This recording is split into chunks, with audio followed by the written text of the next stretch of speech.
Welcome back to Green Mountain Mornings on WKVT 100.3 FM and AM 1490. It is 8:23 and 45 degrees. I'm your host, Olga Peters, and I have in the studio with me Harmony Birch from The Reformer. Hello, Harmony. Hello. Thank you so much for joining me. So we were talking just before the break, and you were telling me about an incident in Winhall. Yes. So a man who, at least when I wrote this article, still worked there. He is the Winhall Highway Department road agent. His name is Trevor Dryden, was convicted for a 20-year crime. And I don't know, I thought it was kind of interesting because we sometimes see people convicted for crimes they committed as teenagers, but we don't really commonly see it. And it was a sexual assault crime, so that was also kind of interesting, but he was convicted for lewd and lascivious conduct because the crime took so long to convict.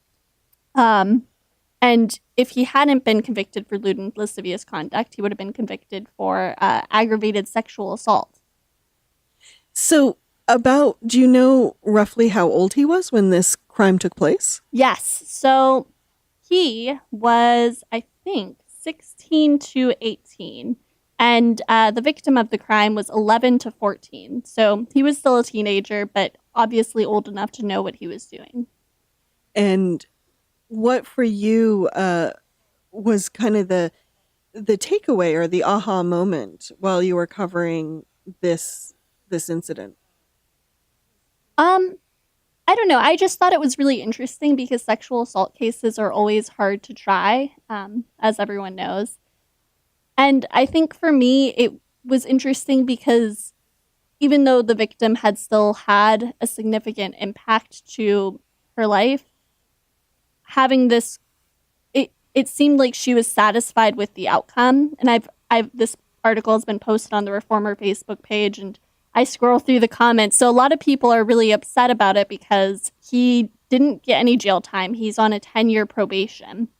And I don't know. I think for me, it's interesting to see that conviction because he admitted to the crime and he was still a teenager. And I feel like I just thought that it was a really interesting way to go about it rather than giving somebody jail time for something they did as a teenager, but also making sure that there's no way he can do this again. And if he does any other sort of criminal activity, he will get significant jail time. Now, you mentioned that the other person involved, the victim, was feeling satisfied with the outcome? Well, the victim said that there was no amount of punishment that could ever erase what happened to her. I mean, when you're 11, 14, those are formative years. Yeah. And I won't say everything that was in the police transcripts, but looking at the police transcripts, it gets kind of even more muddy and murky. And it was obviously very harmful. But I think that I can't speak for the victim, but talking to her lawyer, it seems like, the goal isn't always to punish someone, but just to get kind of recognized that this thing did happen and to have the rest of the world recognize it and make sure that it doesn't happen to anyone else. And yeah, I can't speak for her, but that's what it seems like the goal was. Thank you. Thank you, Harmony. Will there be any next steps, or does it seem for now the case is closed? I think the case is closed because he pled guilty, so there doesn't really need to be any next steps. It will just be him on probation for the next 10 years, having to answer to whoever manages his probate. Thank you. Going on, you mentioned an event in Bellow Falls about a senior was... Oh, Marlene O'Connor won Senior of the Year, which is a little reward thing they do for seniors that volunteer at the senior center. And so, yeah, she won Senior of the Year, and this is not the first time she's won it. And it was just kind of people were recognizing her for that. And what are some of her volunteer activities? So primarily what she does now is she helps serve the meals that the senior center serves to other seniors. And it was just kind of amazing talking to her because she's very much a people person. And the entire theme of our conversation seemed to be that she just loved to be around people and wanted to help them in whatever way she could. So she does that, and she also sometimes does aerobic classes, but her primary activity right now is helping serve the meals. Wonderful. Well, it's great to see people.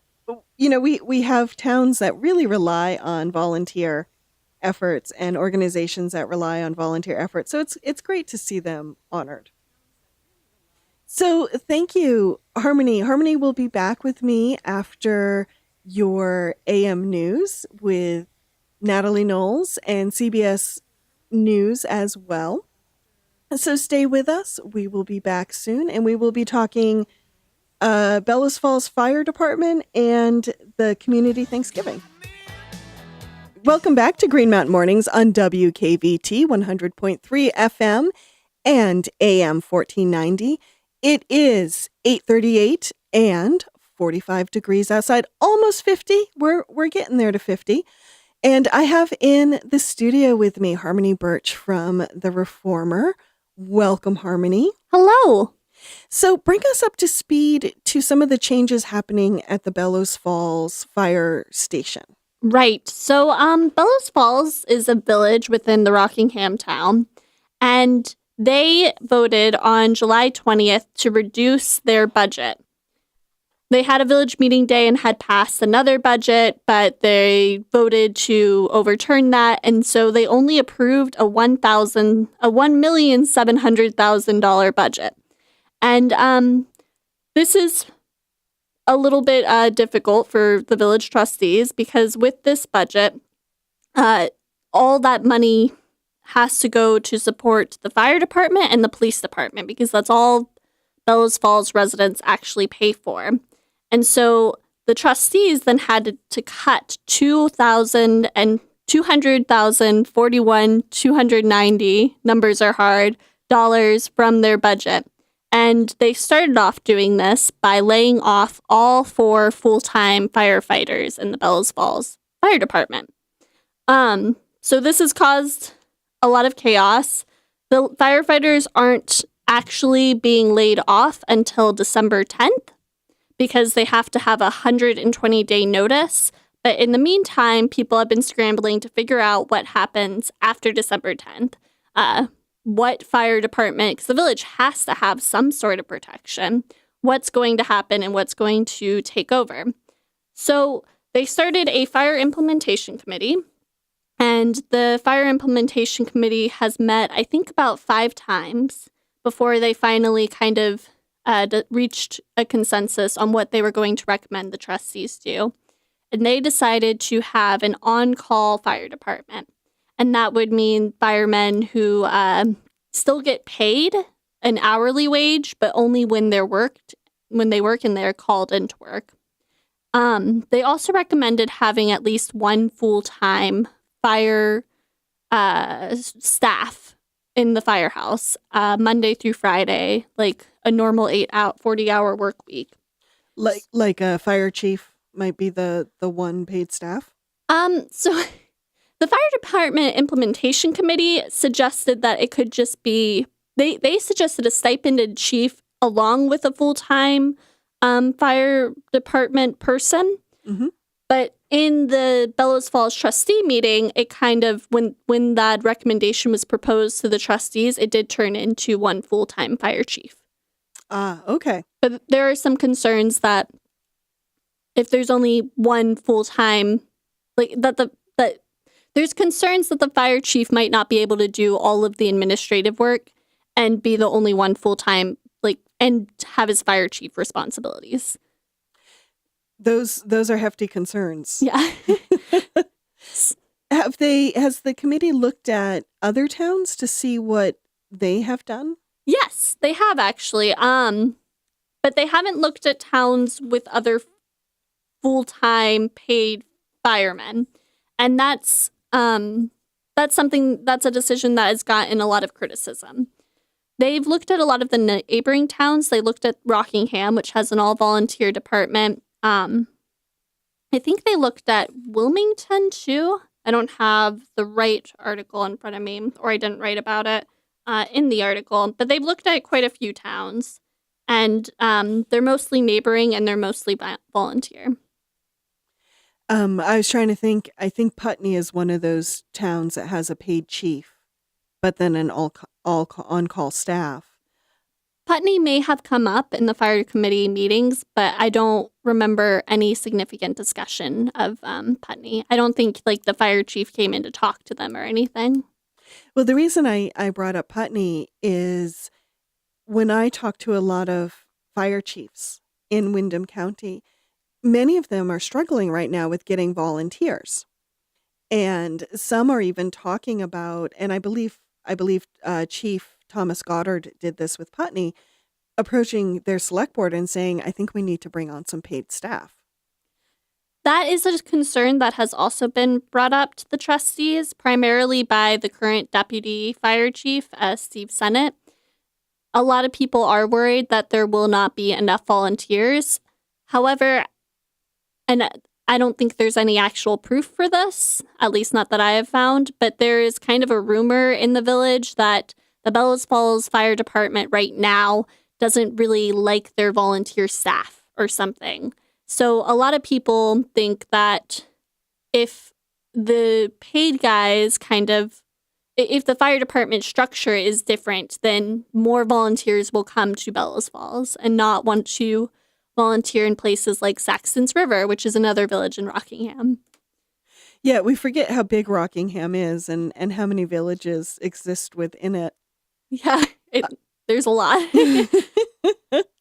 And you mentioned also that there's a labor suit or a labor discussion happening right now around this issue. So because all four full-time fire department staff were cut, they have now filed an unfair labor practice with the Vermont Union Relations Board. I think that's Labor Union Relations Board, something like that is their title.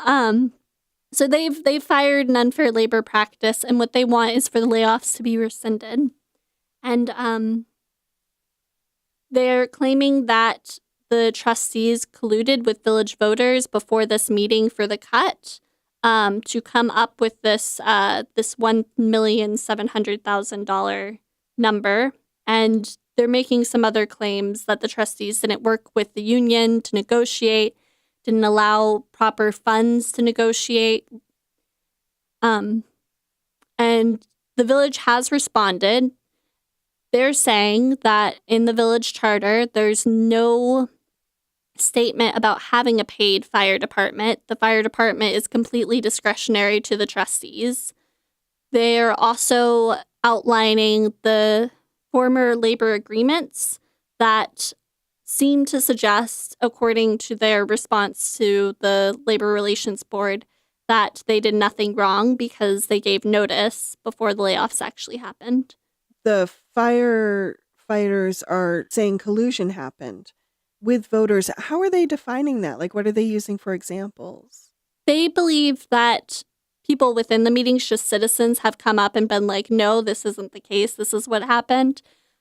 But they think that one trustee calculated these numbers and then gave it to the one village voter who suggested the $1,700,000 that eventually ended up being the budget that was voted on. Oh, interesting. Okay. That would be serious if that were true. Yes. If it turns out to be true. Yeah. But during other village meetings, there's a citizen called Jim Mitchell, and he says that he came up with those numbers and then gave it to that one village resident who gave that number out at the meeting. Hmm. Well, one thing about this issue, and I don't know if other towns you cover are having the same problem, but one thing I find very interesting about this issue is Vermont towns as a whole have grown up around volunteerism. And so many positions in a lot of the smaller towns are filled by volunteers, everything from town clerk to firefighters. And yet, with some of the changes happening in society and the way what time people have to give to their community now, a lot of these towns are scrambling for volunteers. And that's why Bellows Falls catches my attention, because where a lot of towns are starting to talk about paying staff and professionalizing, and also issues that towns are dealing with are much more complex than they used to be. It seems Bellows Falls is taking a different direction and going back to volunteers. They can't really afford at this time to do anything else. So one of the reasons why sorry, this budget cut is so significant is because they've overspent their budget for years now, and they really don't have a lot of money in their general fund. So they just don't, the trustees at least, don't have the money to provide any other services. That's a tight squeeze to be in. That's too bad. Yeah. Besides making cuts to the fire department, have trustees discussed going forward what are some of the things they might be able to do to to rebuild the coffers? Rebuild the coffers, you mean for the fire department? Just for the general fund in general, so that they don't get back into the same situation of overspending. Well, right now, I mean, fiscal year 2019, I think budget session is supposed to be coming up soon. But right now, they're really just kind of focusing on how to make this budget session work. Tax bills have already gone out, so this is the money that they're definitely getting. So most of what they've talked about, all of the trustees have illuminated their stipends. They were going to hire a 10th police officer for the Bellows Falls Police Department, and they're no longer doing that. They've suggested some shift changes for the police, being harder on overtime, which is difficult to do because for things like the police and fire department, which is really all Bellows Falls is in charge of, there's labor relations that mean that, you have to get paid overtime for certain things, and you have to get paid like a certain amount of overtime if you take overtime. And so there's all those difficult negotiations. So they're still kind of working out what to do to make this budget cycle work. And I think for the next budget cycle, what they're really hoping for is after all these cuts have been made, that village residents will come back and be like, okay, we're ready to start paying higher taxes, which is hard and difficult because they do pay Rockingham taxes and Bellows Falls taxes. So a lot of people are really struggling as is. Those are all really hard nuts to crack. So I look forward to hearing how this situation evolves and talking about this again. Harmony, thank you for bringing us up to speed. Quickly, again, on the topic of volunteers, you mentioned the Thanksgiving community dinner. Yes, so the Brattleboro Thanksgiving dinner that happens every year is in danger of not happening if they cannot find enough volunteers for a steering committee. So this Thursday at the co-op at 7 p.m., people can go and find out how to volunteer for this Thanksgiving dinner. But really what they're looking for is people to help organize. I guess a lot of the other organizers have been really busy and they've been doing this for so long. They need new blood, and they're putting their call out there to anyone who will take it. It's a great, well, I'm not allowed to say that. Seems to be a successful event each year. I guess they serve around 600 people. So, go to the co-op. Thank you. So that's at the co-op at 7 o'clock if people are interested. On Thursday. Wonderful having you with me, Harmony. I can't wait until you are here again in 2 weeks? Wonderful. So we will have more to talk about. Thank you for coming out at the 8 o'clock hour.